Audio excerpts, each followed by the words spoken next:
Bonjour à toutes. Bien, je dis à toutes parce que c'est plus les femmes, évidemment, qui sont touchées par l'endométriose, qui est le sujet de notre discussion d'aujourd'hui. Mais bonjour aux tous qui sont là, peut-être aussi. Événement virtuel ici qui est organisé par la Fédération des médecins spécialistes du Québec. Les femmes au cœur de la santé, évidemment, dans la foulée de la Journée internationale des droits des femmes qui a eu lieu hier. Chaque année, la Fédération en profite pour mettre en lumière, justement, l'apport essentiel des femmes au système de santé. Puis pour aborder un enjeu de santé qui est particulièrement le cas des femmes, c'est le cas aujourd'hui avec l'endométriose. Quand même fou, là, c'est une femme sur 10 en âge de procréer qui est atteinte d'endométriose. Au Canada, c'est 1 million de femmes. Au Québec, environ 500 000 femmes. Puis moi, bien, il faut que je vous avoue que c'est un sujet qui me touche particulièrement parce que j'en suis atteinte d'endométriose. Donc pour moi, aujourd'hui, c'est pas juste un enjeu médical, c'est pas juste une discussion froide, c'est quelque chose de très concret dans ma vie. Puis c'est quelque chose qui fait partie de la vie de beaucoup de femmes qui nous touchent dans notre vie personnelle. Donc, on va avoir une discussion sans tabou, j'espère sans filtre aussi quand même, avec nos deux invités qui me fait vraiment plaisir d'accueillir Dr Sarah Maheu-Lacroix. Bonjour. Bonjour. Qui est gynécologue, clinicienne chercheuse, professeure au CHU de Québec, Université Laval, qui est spécialiste dans la prise en charge de l'endométriose. Vraiment contente d'être là avec vous parce que vous êtes un peu la spécialiste. Quand on se promène un peu sur Internet, votre nom revient souvent. Mais moi, ça me fait très plaisir d'être là et de pouvoir en parler aujourd'hui. Marie-Josée Thibert, que vous connaissez peut-être aussi si vous furetez sur Internet parce que c'est une patiente partenaire. Elle est fondatrice d'Endométriose Québec. Marie-Josée qui a attendu 11 ans après, pour avoir un diagnostic d'endométriose. Puis ça va faire partie de notre discussion, le délai d'attente. On va y revenir. Merci.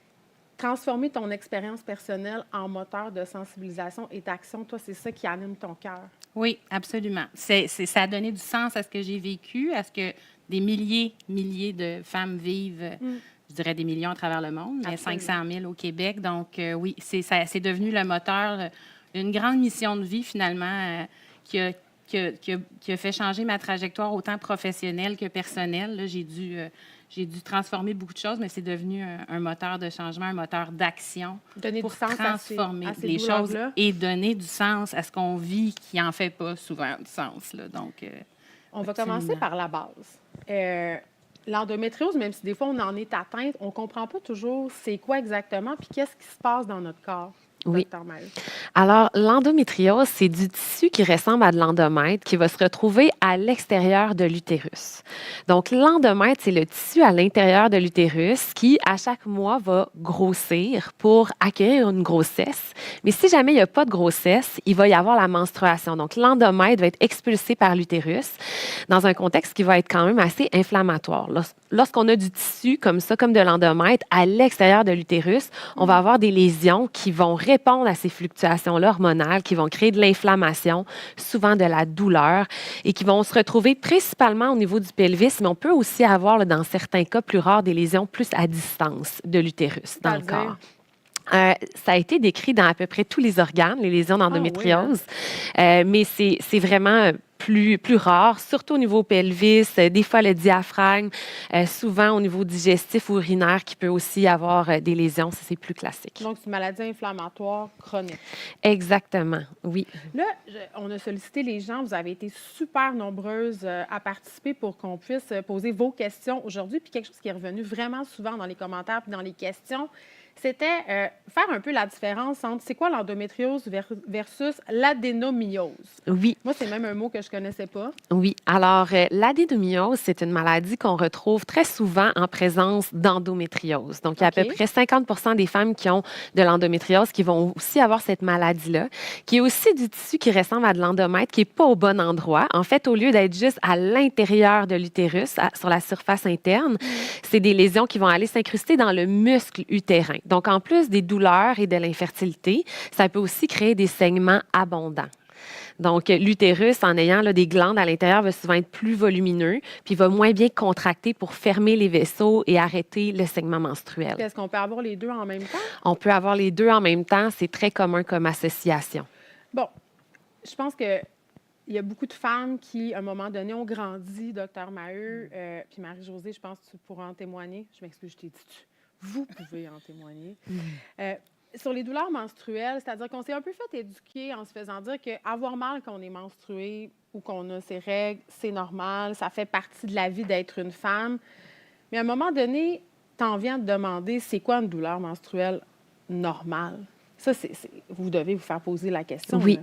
Donc, une douleur menstruelle normale ne devrait pas nous empêcher de fonctionner.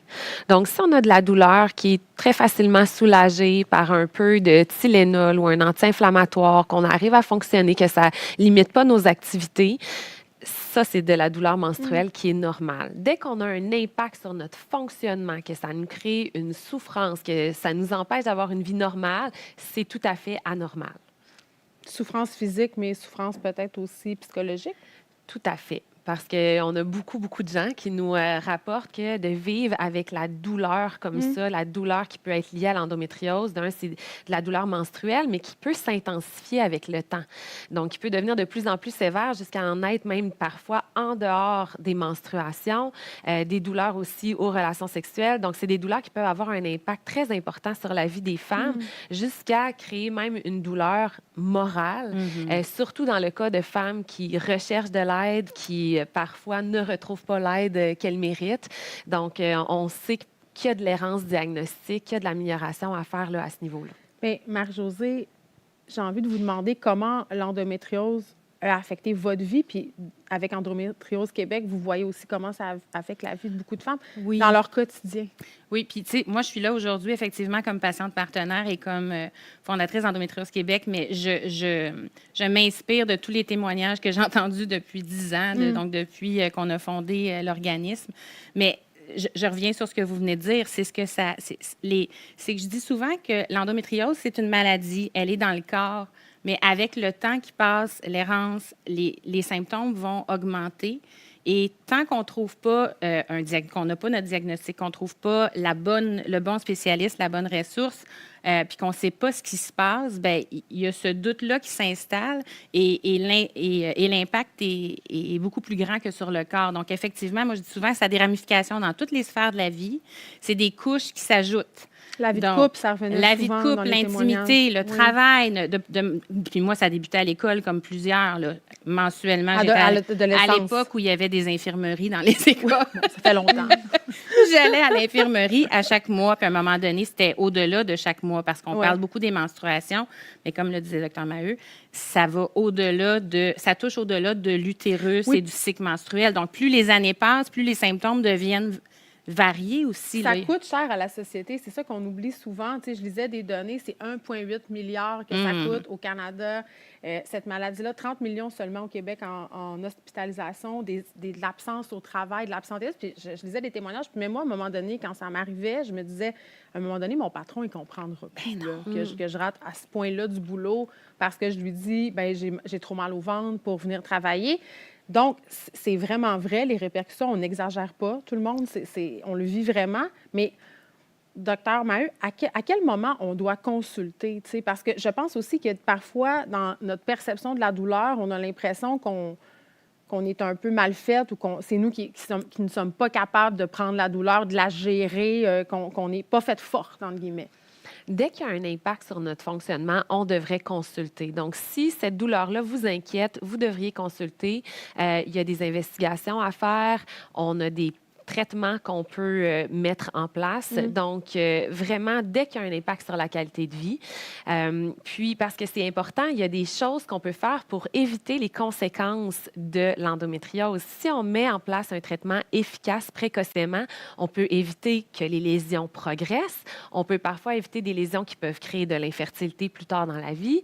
On peut aussi permettre d'avoir une douleur qui est moins complexe à traiter ultimement parce que plus on s'enfonce dans cette douleur-là qui devient très, très sévère, qui a un impact sur la vie, plus c'est difficile de désescalader et de faire disparaître cette douleur-là.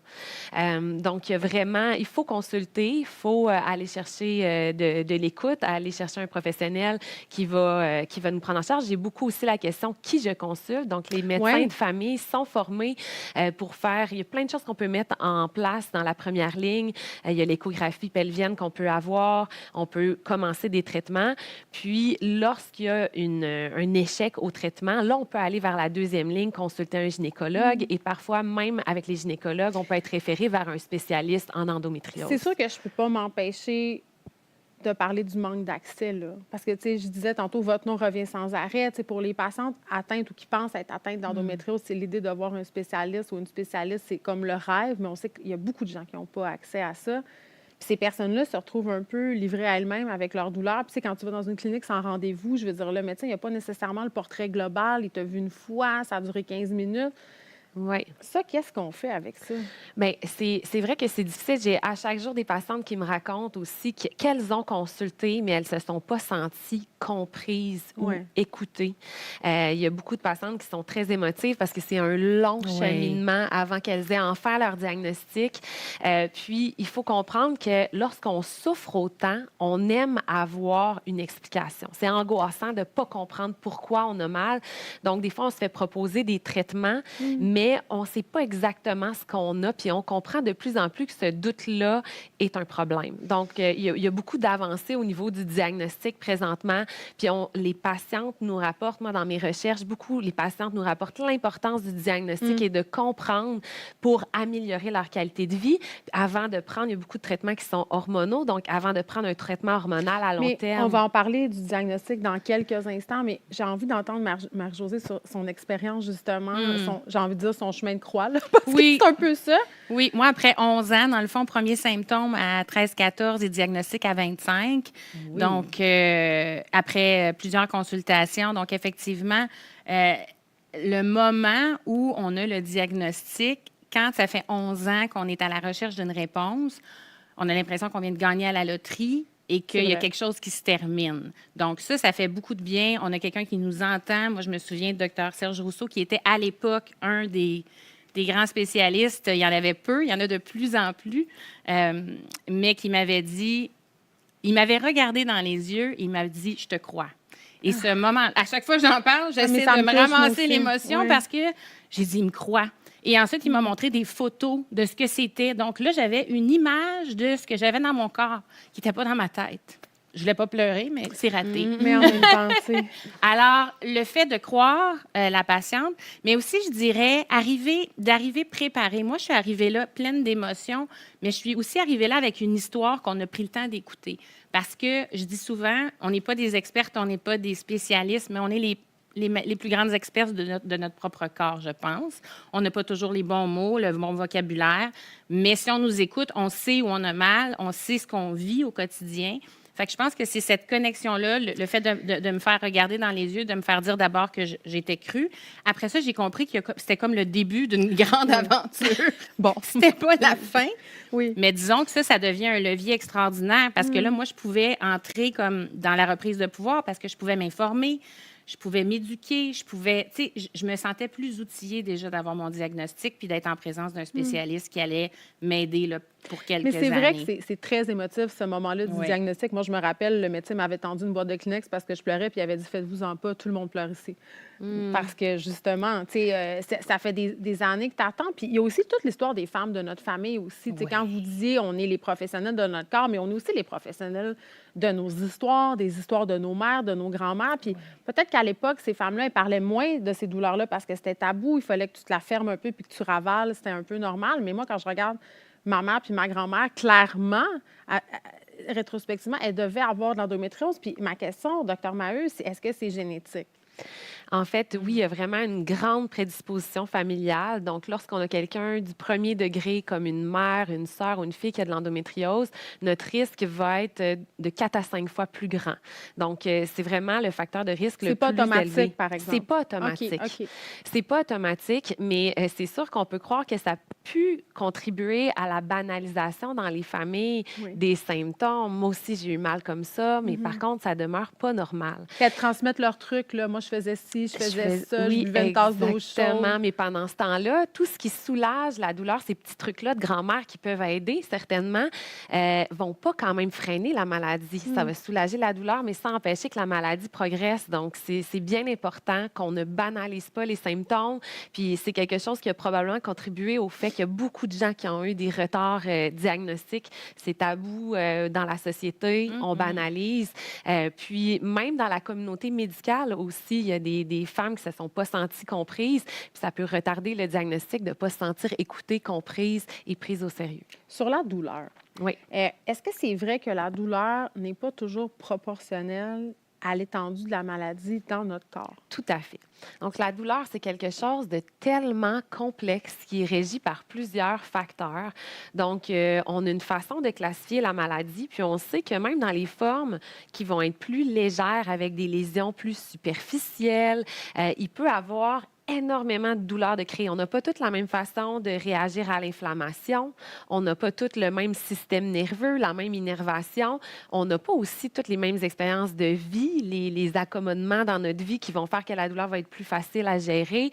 Donc, énormément de facteurs qui viennent entrer en ligne de compte qui fait que parfois, on a des femmes qui vont consulter très tardivement puis qui vont rapporter très peu de douleur avec une maladie très sévère qui va avoir envahi rectum, système urinaire, alors qu'on en a d'autres qui vont avoir des lésions plus frustes, difficiles à voir à l'imagerie, mais qui vont avoir de la douleur Ça irradie. très importante. Oui, très invalidante aussi. Est-ce qu'on est bon en gestion de la douleur au Québec? Je dirais que mondialement, c'est un défi, la douleur Ah, chronique. oui, hein? OK. Puis pas juste en gynécologie. Donc, la gestion de la douleur, c'est un défi. Il y a certaines douleurs qui vont très, très bien répondre. Je ne veux pas décourager les patientes, là. Il y a certains traitements qui vont être extrêmement efficaces lorsque la douleur est purement reliée aux lésions d'endométriose qu'on va venir bien traiter.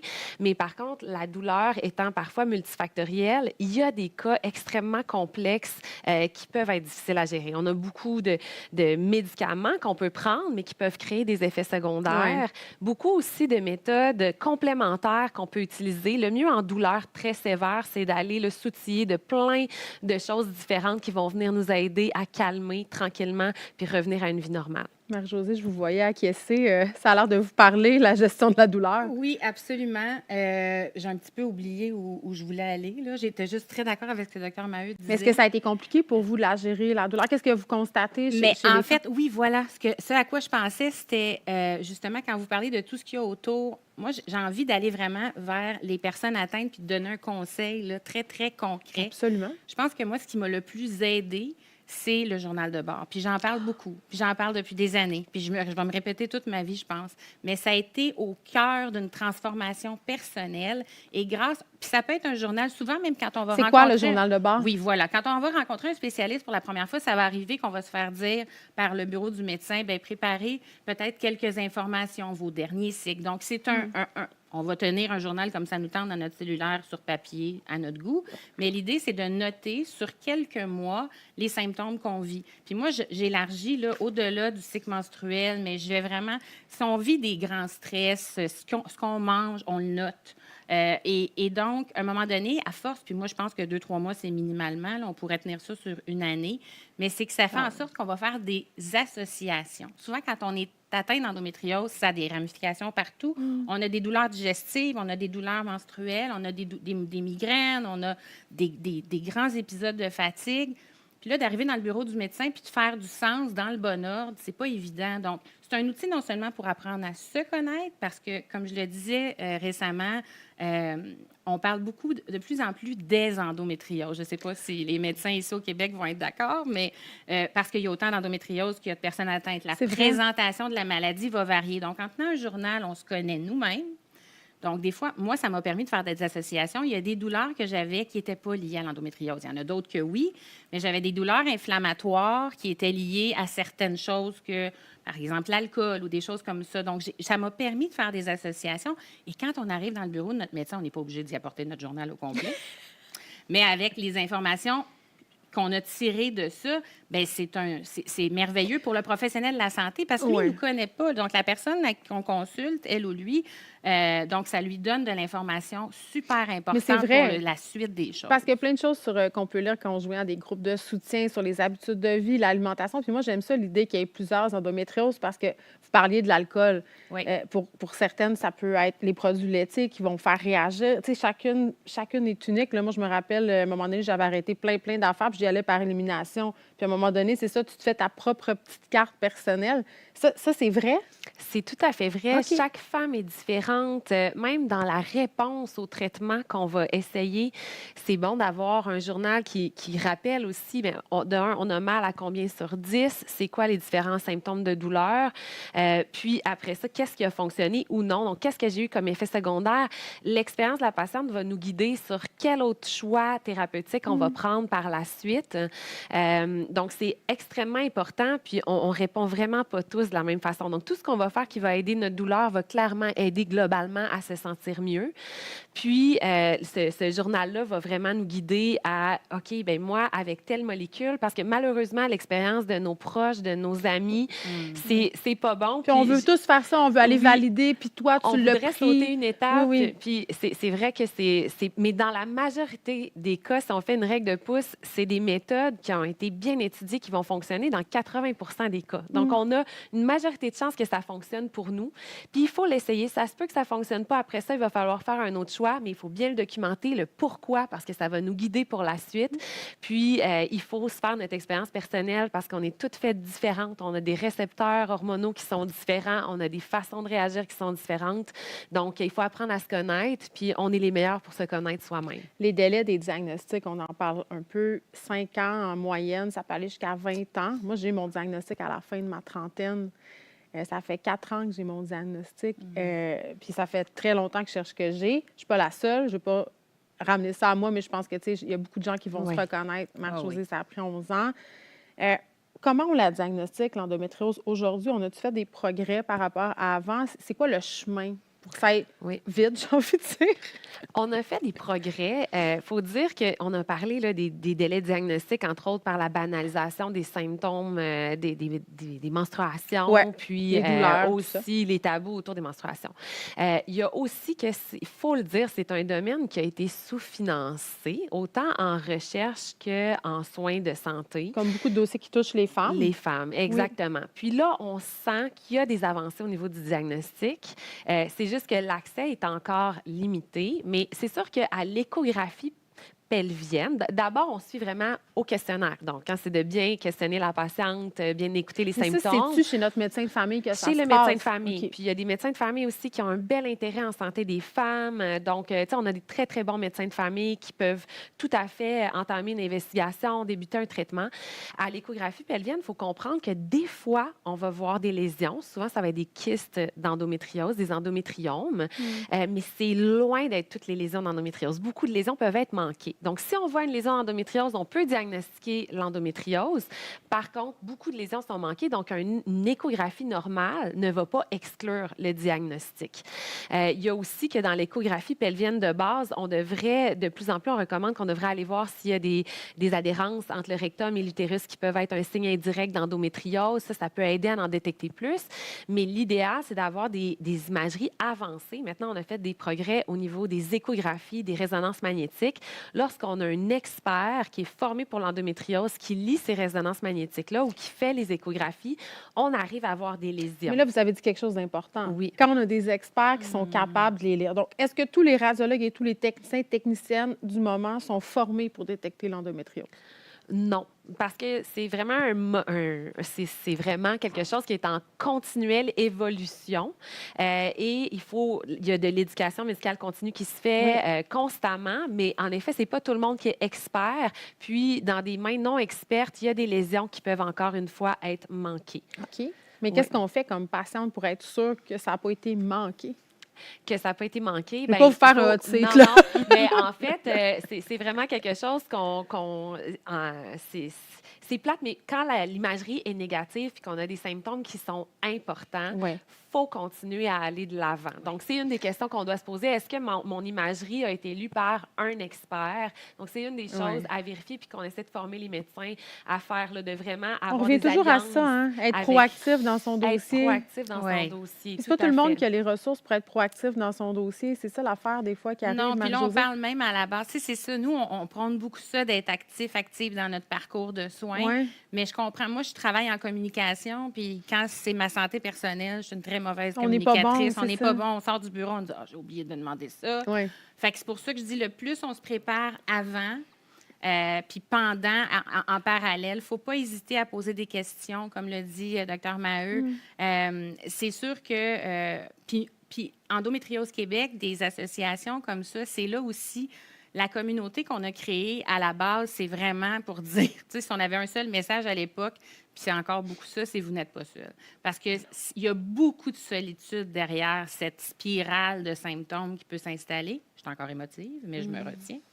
Donc, le fait de pouvoir s'appuyer, moi, je dis souvent aux femmes, quand vous arrivez dans le bureau en consultation, appuyez-vous sur... Ça ne veut pas dire que vous avez la même chose que la personne avec qui vous avez parlé, Ouais. mais l'endométriose existe et les parcours de soins se ressemblent. Il y a des similitudes dans nos parcours, dans nos histoires.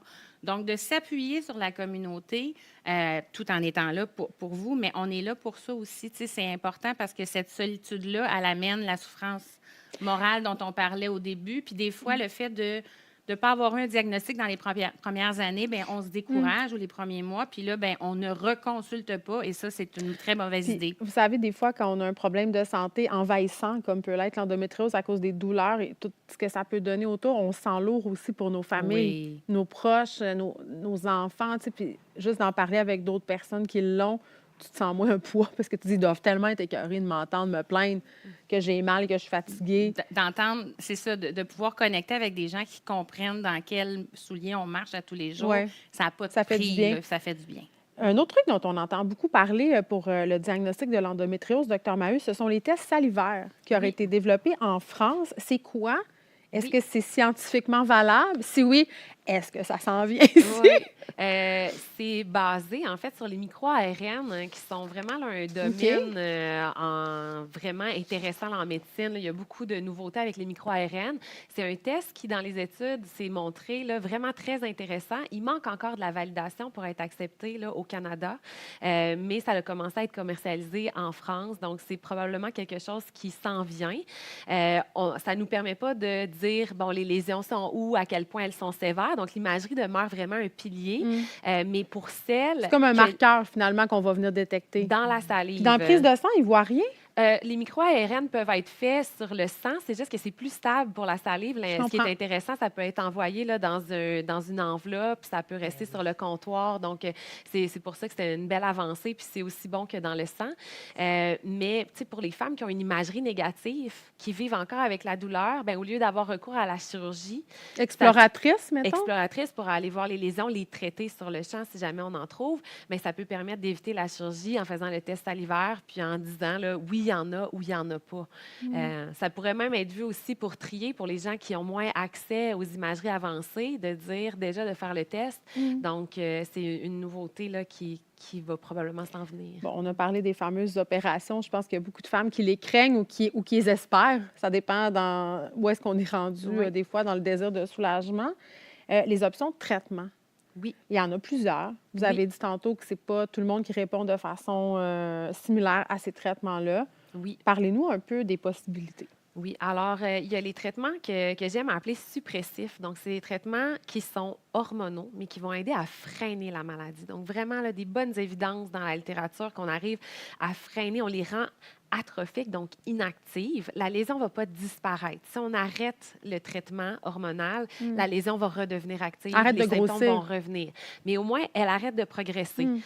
Puis souvent, on a des femmes qui ont des symptômes sévères qui vont vraiment être complètement soulagées. Donc, en arrêtant cette progression-là ou l'inflammation dans la lésion, on peut dans la majorité des cas, obtenir un beau soulagement. C'est des traitements qui sont hormonaux. Souvent, c'est des progestatifs. Il y a des pilules contraceptives standards. Il y a des médicaments aussi qui vont causer une ménopause réversible parce qu'on sait que c'est lié aux estrogènes, l'endométriose. Donc, il y a ces traitements-là. Si vous dites ça, créer la ménopause, il y a quelque chose en moi qui me dit, c'est quand même intense. c'est sûr que c'est intense. C'est une maladie aussi qui est intense. Donc, moi, pour avoir vu c'est une maladie grave Mais est-ce que c'est votre qui premier est choix de intense, mettre une c'est patiente? pas notre premier OK, choix. c'est ça Mais ma on question. a des femmes qui sont vraiment miraculées par ces médicaments-là. On en a d'autres qui ont des effets secondaires épouvantables. Mais on a des femmes qui, tu sais, c'est vraiment étudié. Donc, il y a une majorité de femmes qui vont bien répondre. À l'intérieur, il y a juste assez d'hormones pour que les femmes se On a sentent encore pas en peur des ménopause. hormones, hein, quand même. Je On a pense peur qu'on des a hormones. On Ouais. veut tous pas en prendre pour rien. Ça fait tout le sens du monde. Mais c'est sûr que dans un contexte d'endométriose, les traitements efficaces pour freiner la progression sont hormonaux. Fait que ça, c'est la phase 1. On essaie ça en C'est premier. la phase 1. Lorsqu'on a un échec, soit que ça ne fonctionne pas, c'est pas suffisant pour le soulagement des douleurs ou qu'on a des effets secondaires, on peut se revirer vers la chirurgie. Puis dans tous les cas, on a toujours l'analgésie pour soulager la douleur qui va venir nous aider comme à vivre avec la maladie. Puis la chirurgie, on la réserve vraiment là, pour quand on a un échec au traitement médical parce que la chirurgie, on peut venir enlever toutes les lésions, mais les lésions peuvent revenir. Donc, Tu sais, est-ce que les patientes, elles sont conscientes de ça quand elles vont avoir une chirurgie? c'est important de l'expliquer. C'est important de l'expliquer que les lésions peuvent revenir. Donc, dans un monde idéal, la chirurgie ne va pas empêcher le fait de prendre des hormones. Donc, malheureusement, une femme qui voudrait aller vers la chirurgie en se disant, ben j'aurais pas besoin parce que j'aime pas ça. Moi, j'essaie ça serait toujours de les pas convaincre ça? de l'essayer. Non, parce qu'en réalité, ça peut revenir. Puis, plus on fait des chirurgies, moins on a de chances d'atteindre. La meilleure chirurgie sera toujours la meilleure. Puis, moins on a de chance lorsqu'on fait plusieurs chirurgies d'atteindre là, un bon soulagement. C'est une règle générale. C'est sûr que parfois, là, lorsqu'on a une bonne chirurgie en main d'experts, là, on peut atteindre un bon soulagement. Mais de toute façon, ça fait tout le sens du monde de vouloir éviter les chirurgies répétées, les Absolument. chirurgies étant Oui. associées à des risques quand Si on même. avait eu... Quelques-unes. Est-ce que c'est indiscret de demander combien? Bien, 5, je parle d'intervention. OK. Tu sais, 3 bonnes laparoscopies sous anesthésie. J'ai eu différents types d'interventions, mais dans mon cas, c'est ça, on parle de 2003 à 2014. Là, tu sais, donc, Mais quand c'est sûr même. que ça a évolué. J'ai pas eu le même type de chirurgie en 2003 que j'ai eu en 2014, en 2020. Peut-être que si j'avais eu ces chirurgies-là à l'époque, j'aurais pas eu besoin d'en avoir d'autres. Dans mon cas, c'est sûr qu'on a...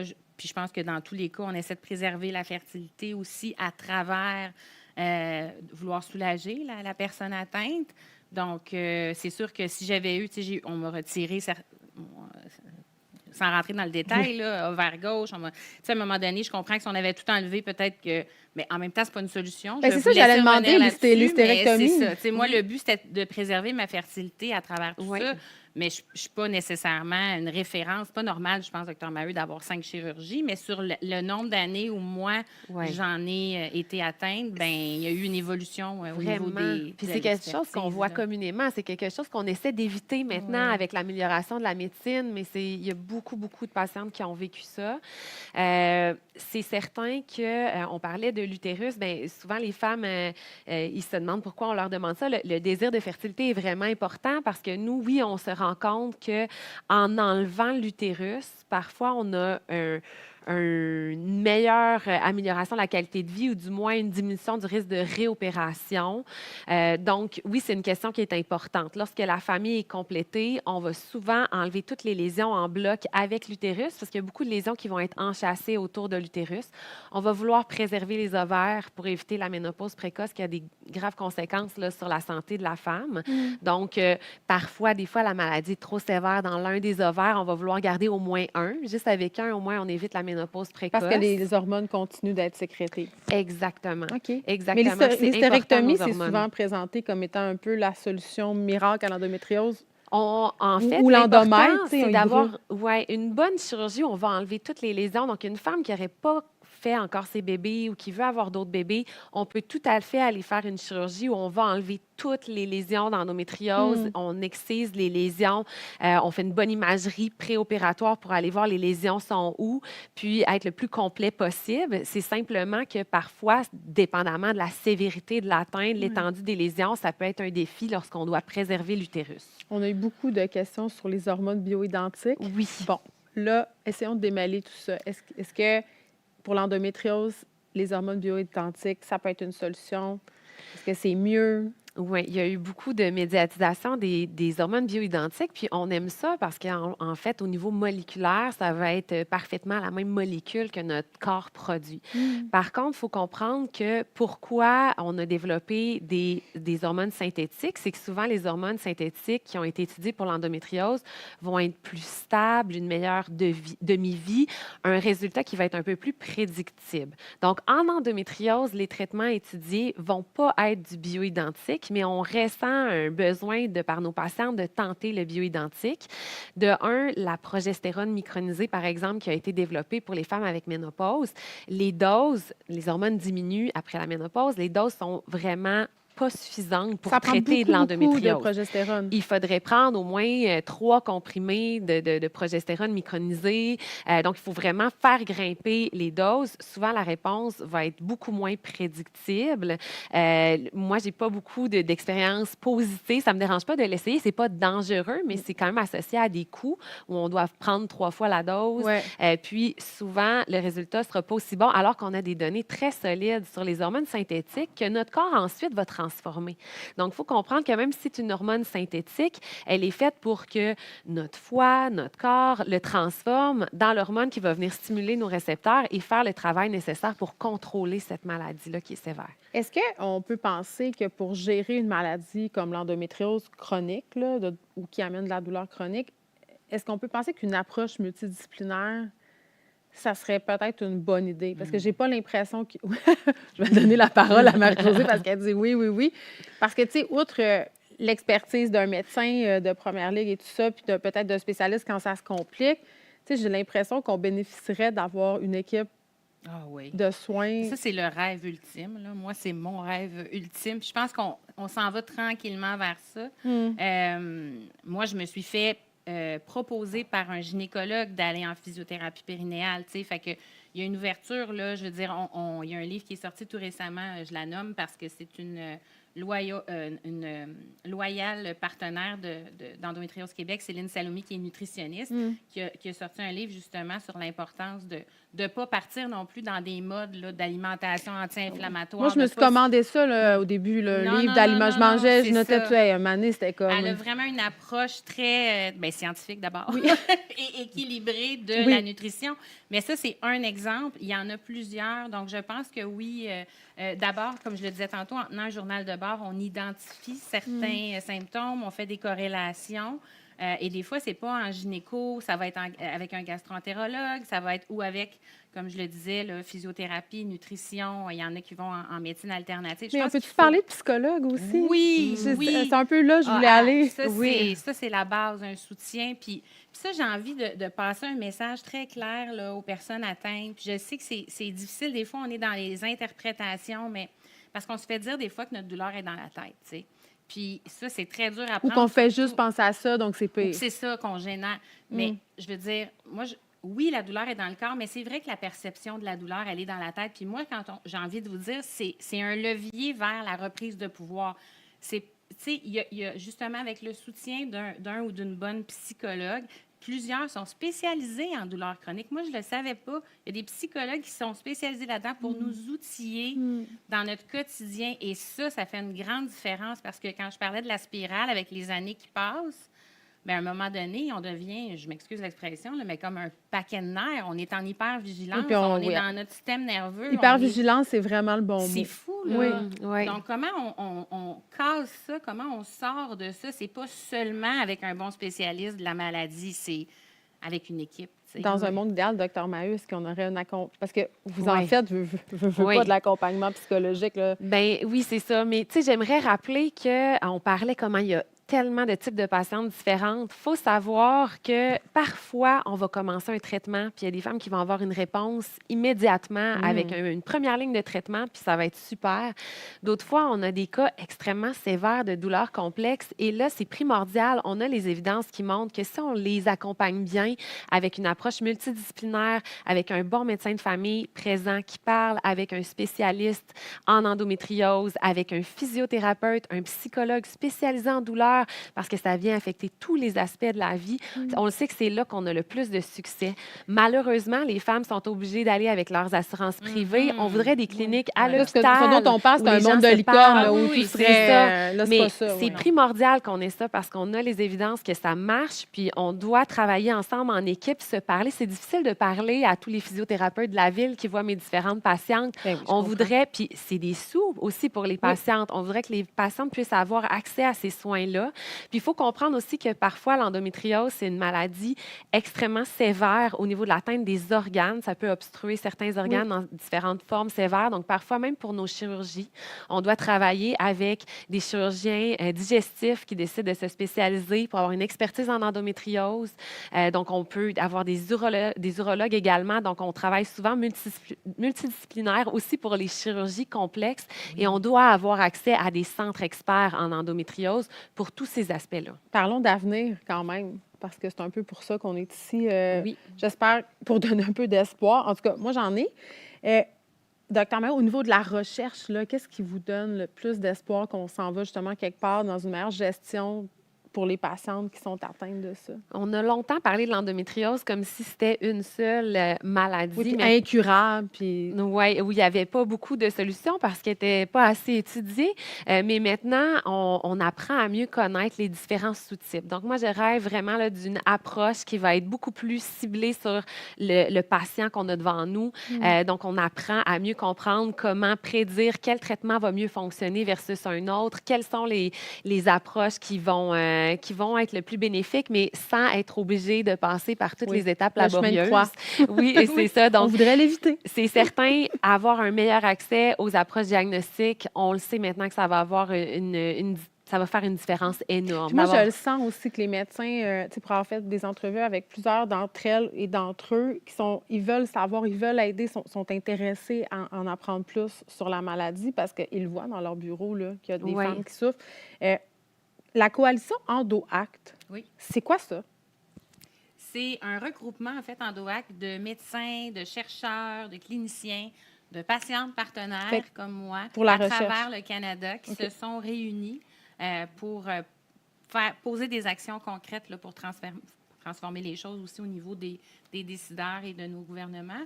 Mais c'est beau de voir, justement, parce que nous, chez Endométriose Québec, on est vraiment un organisme fondé par des personnes atteintes. On est toutes des femmes atteintes au sein d'Endométriose Québec, mais de voir des initiatives comme ça à travers le pays qui réunissent autant des professionnels de la santé que des associations, que des patientes. C'est-tu avec les centres EndoCares? Parce que ça aussi, c'est relativement nouveau. En fait, ça c'est une initiative EndoAct là, qui ça fait déjà quelques années. Ça doit faire 10 ans. Là, on était là depuis la fondation, Marie-Josée et moi. D'ailleurs, je me demande si c'est comme ça qu'on s'est rencontrés.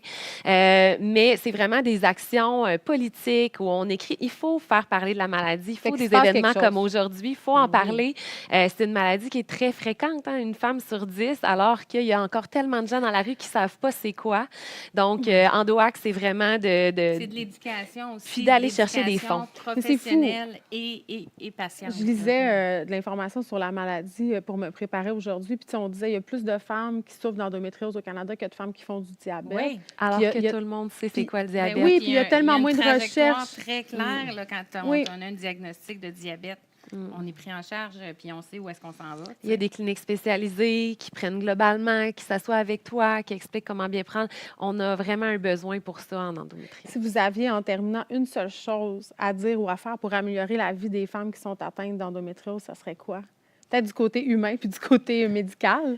Oui, moi, je dirais, faites-vous confiance. J'en ai parlé au début. On est les plus grandes expertes de notre corps. On n'est pas là pour prendre la place du médecin, bien évidemment, mais on crée une équipe avec le professionnel de la santé. Donc, soyez actives.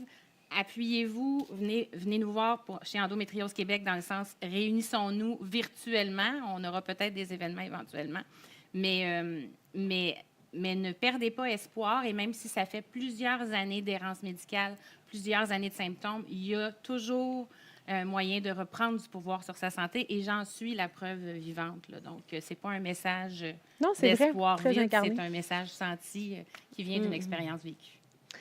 Bien, mon message est le même. Vraiment, les femmes qui souffrent, qu'elles n'hésitent pas à consulter, à aller faire écouter leurs symptômes, se faire évaluer. Il y a des solutions possibles.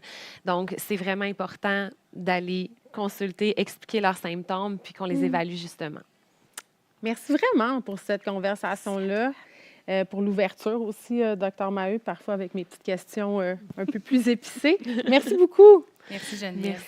L'endométriose qui touche des centaines de milliers de femmes, des millions de femmes partout dans le monde, puis c'est une maladie, on l'a bien compris, qui reste encore vraiment méconnue. Il reste encore des tabous. Je trouve que la discussion qu'on vient d'avoir, oui, elle est essentielle parce qu'on a besoin d'informer, de les briser, ces tabous-là, puis d'améliorer justement la prise en charge. Et je veux quand même spécifier que si vous voulez plus d'informations, plus de ressources en ce qui concerne l'endométriose, vous pouvez vraiment consulter Endométriose Québec puis suivre aussi leur page sur les médias sociaux. Moi, je les ai suivis il y a de ça quelques années et je me sentais vraiment beaucoup moins seule. On peut parler avec d'autres femmes qui vivent avec cette maladie-là, puis on peut aussi ventiler sur bien des affaires. On passe maintenant à la deuxième portion de l'événement parce qu'aujourd'hui, en plus d'informer les femmes sur l'endométriose, on a également le plaisir de remettre des prix dans le cadre du concours Femmes médecins d'exception. C'est un concours qui existe depuis maintenant 7 ans. Et ces prix, on va en remettre 2, reconnaissent le leadership et l'engagement de femmes médecins spécialistes du Québec. Donc, 2 prix qui vont être remis. Le prix Marthe Pellan, qui est pour une femme médecin de la relève, et le prix Irma Levasseur, qui est pour célébrer l'accomplissement et la contribution d'une femme médecin d'expérience. Et j'accueille sans plus tarder le docteur Karine Iguartua, qui est membre du conseil d'administration de la FMSQ, pour nous parler un peu de ce prix-là, parce que vous avez déjà été récipiendaire. Vous avez eu l'honneur de recevoir le premier, c'était en 2019. Absolument. Ouais, je m'en souviens comme si c'était hier, parce qu'on me l'a remis un vendredi 8 mars, Journée de la femme. Symbolique. 5 jours avant de fermer le Québec pour la COVID. Donc, c'était vraiment le dernier événement public ou le dernier événement où les gens se voyaient. Donc, oui, ça m'avait beaucoup, beaucoup touchée à l'époque. Et maintenant, je suis au conseil d'administration de la FMSQ et je suis aussi au comité de sélection des prix pour ces prix-là. Donc, j'ai eu la chance de voir toutes ces candidatures exceptionnelles qu'on a reçues. Donc, ça me fait vraiment, vraiment plaisir d'être ici aujourd'hui. Parlez-nous un peu du prix Marthe Pellan.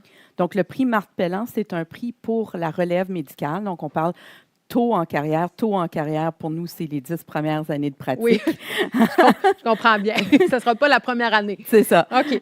Donc, tôt dans les 10 premières années de pratique pour reconnaître le leadership d'une jeune femme médecin et pour l'encourager à persévérer et à continuer dans son cheminement de leadership. Puis, à contrario, le prix Irma Levasseur, ça se passe plus tard. Oui, donc ça, c'est pour plus de 10 ans de pratique. Oui. Et d'habitude, c'est bien, bien plus de 10 ans de pratique. Là, les candidatures qu'on reçoit, c'est des femmes qui sont impliquées depuis 25, 30 ans, 35 ans dans différents postes de leadership. Et c'est vraiment pour celles qui ont défoncé le plafond de verre, c'est celles qui ont osé, c'est celles qui ont vraiment, qui se sont affirmées, qui ont pris leur leadership et qui vraiment servent de modèle pour les autres générations. Juste avant qu'on vous présente la première récipiendaire, j'ai envie de vous demander, Dr Iguartua, pourquoi c'est important de souligner l'apport des femmes à la Fédération des médecins spécialistes du Québec? Oui, bien, les femmes, on est maintenant majoritaires dans les cours de médecine sur les bancs d'école. On est à peu près 50-50 dans la spécialité médicale. Mais quand on regarde les postes de leadership, que ce soit des présidentes d'associations,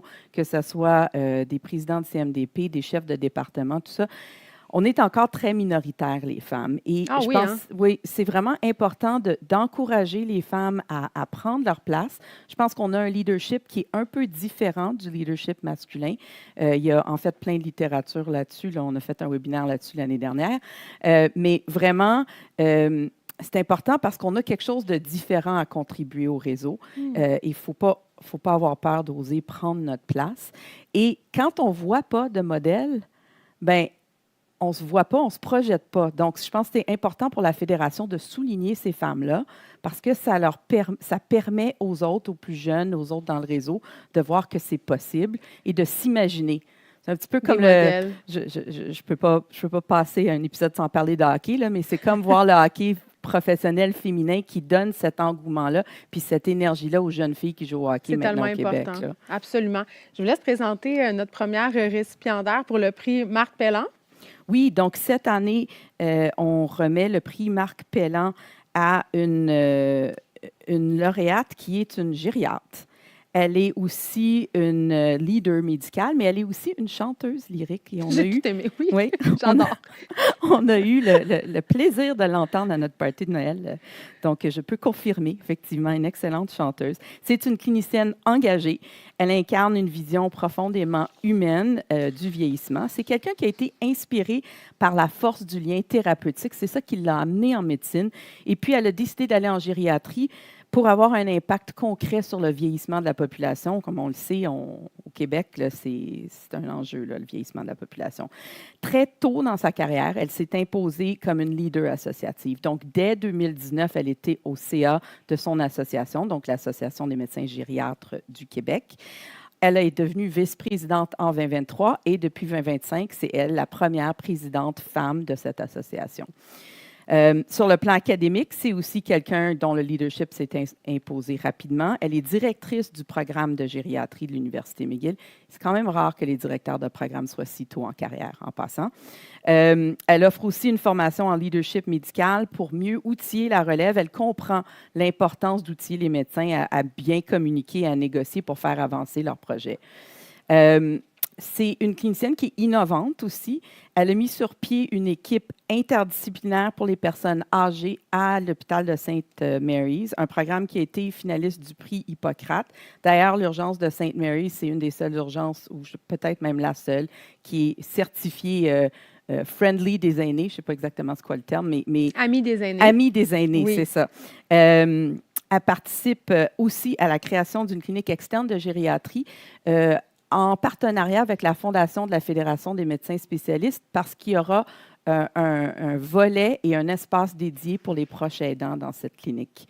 Elle est aussi chercheure et artiste. Elle a su réunir la médecine et la musique dans des travaux novateurs sur l'impact de la musique auprès des personnes âgées hospitalisées. Ces travaux ont été présentés à l'international, mais aussi dans un documentaire qui s'appelle « J'ai souvenir encore » et c'est diffusé à ICI Télé. Donc, c'est vraiment une femme leader inspirante. Elle rappelle qu'il faut oser prendre sa place, même tôt dans sa carrière. Ça nous inspire, mais on se sent inutile aussi quand on écoute tout ça. Mon Dieu, j'ai pas fait grand-chose de ma vie. On a une vidéo pour la présenter. Oui, on écoutons donc la vidéo.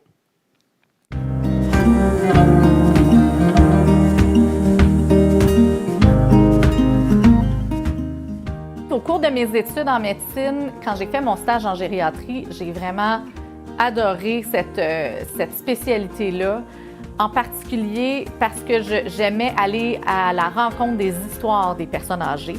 Je trouvais que ces personnes-là ont du vécu, ont des choses incroyables à nous raconter, donc ça m'a vraiment émue. Puis, on travaille aussi beaucoup avec les proches aidants et il y a tout un rapport aussi thérapeutique avec le proche aidant qu'on développe là, comme médecin gériatre. On a évidemment tous été frappés comme professionnels de la santé par la pandémie il y a maintenant plus de 5 ans. Dans mon cas en particulier, quand les articles de journaux, quand le scandale un petit peu du CHSLD Héron est sorti, j'ai décidé par moi-même d'aller prêter main forte au CHSLD. Sur place, je me suis rapidement rendu compte qu'à un médecin, je n'arriverais pas à surmonter cette tâche-là. Puis c'est à ce moment-là que j'ai un petit peu réalisé, je me suis dit, bien, je pense que je suis capable de mettre des équipes en place, je suis capable de motiver les gens. Puis c'est à ce moment-là que j'ai découvert que j'avais probablement plus de capacité de leadership que ce que je pensais. J'ai décidé de m'engager dans des positions de leadership parce que je voulais faire un petit peu changer les choses, de pouvoir proposer des nouvelles solutions, d'apporter des changements, puis d'être capable de mobiliser. Il y a clairement de l'insouciance à travers tout ça. Mais oui, évidemment, il y a aussi du courage de se dire, bien, je pense que je suis capable de relever ce défi-là. Une de mes grandes fiertés au cours de la dernière année, c'est que j'ai été capable de mettre en place à même notre clinique externe de gériatrie un espace qui est dédié pour les proches aidants. Un autre projet que j'ai mis en place dernièrement, ça a été une équipe multidisciplinaire de gériatrie qui est dédiée à même l'urgence au Sainte Mary. On a appliqué pour avoir une certification d'une urgence Amis des aînés et on est la première sur l'île de Montréal qui a obtenu cette certification-là. Les plus grands défis que je vois pour les prochaines années, c'est au niveau de l'Association des médecins gériatres. On a malheureusement des problèmes de recrutement. Ce n'est pas une profession qui est populaire. Souvent, on va parler du vieillissement de la population avec une connotation extrêmement négative. Mais en fait, au contraire, on devrait être fiers d'avoir une population qui est vieillissante. Mais maintenant, le défi, c'est comment est-ce qu'on va continuer à offrir des soins à notre population vieillissante. Et je pense qu'une des façons d'y arriver, ça va être de valoriser justement la personne âgée, puis de valoriser le fait de prendre soin des personnes âgées également.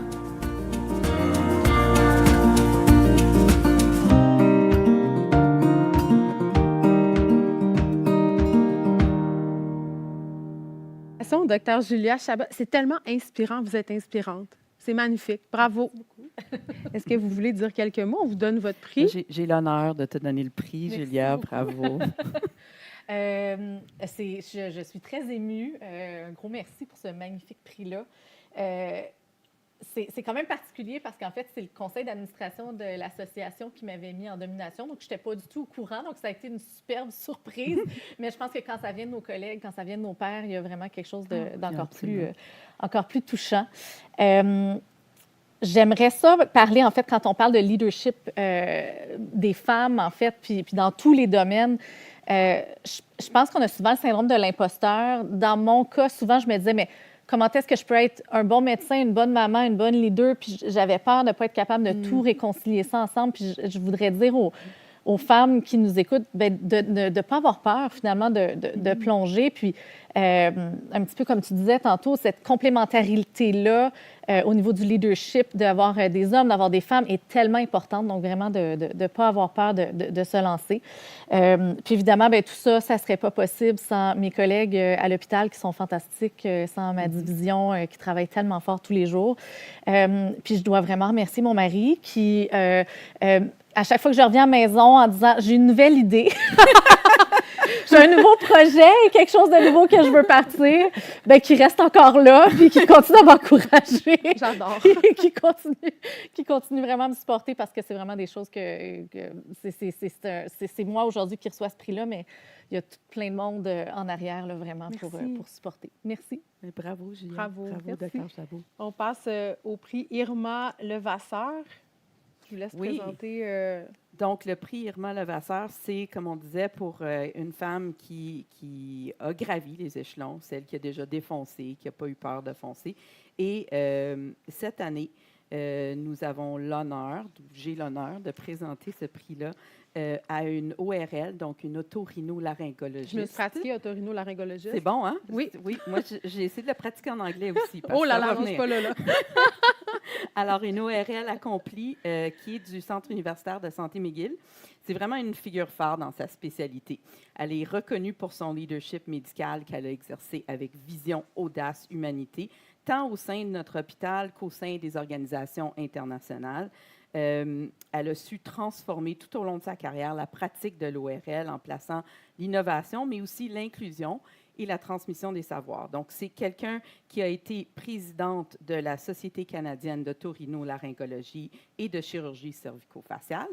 Elle a été aussi présidente de l'American Society of Geriatric Otolaryngology. Première Canadienne à occuper la fonction de vice-présidente de the American Laryngological Association et elle en deviendra d'ailleurs la présidente ce printemps. Elle est visionnaire. Elle a fondé la section canadienne de Women in Laryngology, en tout cas, Women in ORL, on va dire ça de même, pour soutenir le mentorat, l'équité et dans sa spécialité pour les femmes. Elle a aussi développé le Laboratoire de la voix, qui est un centre d'excellence très reconnu. Et c'est une pionnière dans la chirurgie de la voix pour les personnes transféminines et aussi en ORL gériatrique. Donc, vraiment, leadership, innovation et il faut aussi que je souligne un engagement social soutenu. C'est quelqu'un qui a fait des missions humanitaires au Népal et qui, depuis 20 ans, pratique au Nunavik. C'est d'ailleurs la première femme spécialiste à opérer sous anesthésie générale dans le Grand Nord. Donc, vraiment, un parcours très inspirant, très exceptionnel. On la découvre par son vidéo? Oui.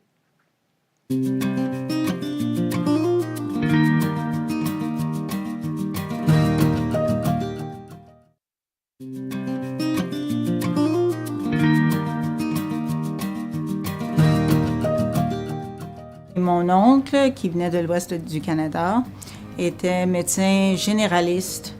Et quand il venait nous visiter, il me racontait des histoires de qu'est-ce qu'il avait fait, comment il avait fait. J'étais fascinée par qu'est-ce qu'il faisait, puis je lui posais plein de questions. Alors, c'est vraiment ça qui m'a inspirée. Puis j'ai décidé quand j'étais très jeune qu'en fait, c'est la médecine que je voulais faire. J'ai travaillé dans le Grand Nord, j'ai monté dans le Grand Nord pour presque 20 ans. Pourquoi? Pour les petites interventions, il faut prendre les gens, les mettre sur un avion, les déplacer d'un petit village de 1000 personnes à une ville de 2 millions. C'est un choc culturel. Je travaillais avec un infirmier à Puvungnuttuk qui était aussi pas mal impliqué. Puis on se parlait, puis j'ai dit, ce serait bon si on pouvait commencer à opérer ici. Pour ceux qui font la transition d'homme à femme, c'est une féminisation de la voix qu'elles veulent. C'est vraiment pour remonter la voix, la rendre plus aiguë dans une zone féminine. Mais ici à Montréal, il y avait vraiment une pénurie. Je connaissais vraiment personne qui faisait ça. Alors, j'ai commencé à voir ces patients-là et j'ai dit, mon Dieu, il y a vraiment un besoin ici, là. Quand j'ai commencé, ici à McGill, il n'y avait pas beaucoup de femmes en chirurgie. Et je le ressentais tous les jours. Il y avait des commentaires, il y avait des attitudes. Il faut trouver une façon d'aller par-dessus l'obstacle. Il y a toujours une voie, il y a toujours une route pour se rendre où on veut aller. Alors je pense que qu'est-ce qui m'intéresse beaucoup, c'est essayer d'ouvrir les portes pour les jeunes femmes. J'ai fondé la section des femmes en otorhinolaryngologie de la Société canadienne d'autorhinolaryngologie, qui a commencé, on était un groupe peut-être de 50-60 femmes, et maintenant il y en a presque 300. Le prix Irma Levasseur, je dirais que c'est un prix extrêmement spécial. Quand on connaît Irma Levasseur, c'est vraiment elle, la pionnière, une femme incroyablement brave.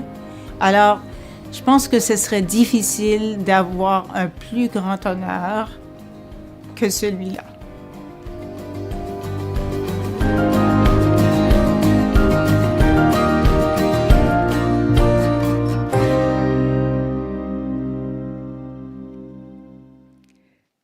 Docteur Karen Koss, bravo, merci. C'est excessivement inspirant comme vidéo.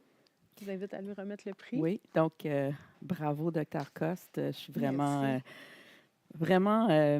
touchée de vous donner ce prix-là. Donc, je ne sais pas si vous avez quelques mots que vous voulez adresser aux gens qui nous écoutent. C'est certainement un honneur immense pour moi. Mais je pense que le message que j'aimerais laisser, c'est que pour les jeunes femmes, de toujours croire en soi, d'avoir confiance en soi et de ne jamais penser qu'on n'a pas les capacités, on n'est pas capable, parce qu'il peut se présenter des obstacles. Il faut toujours trouver des mentors. J'ai été très chanceuse d'avoir des mentors exceptionnels et je pense que ça joue un rôle extrêmement important de se trouver des alliés qui vont nous aider, qui vont ouvrir les portes. Et là, c'est vous qui servez de modèle pour la génération qui nous suit. Donc, bravo, bravo encore. Merci, Dr. Igor Tuab. Merci, Dr. Koss. J'aimerais juste conclure en remerciant la FMSQ de cet honneur, à remercier les gens qui m'ont proposé et aussi mon mari et mon fils. Merci beaucoup.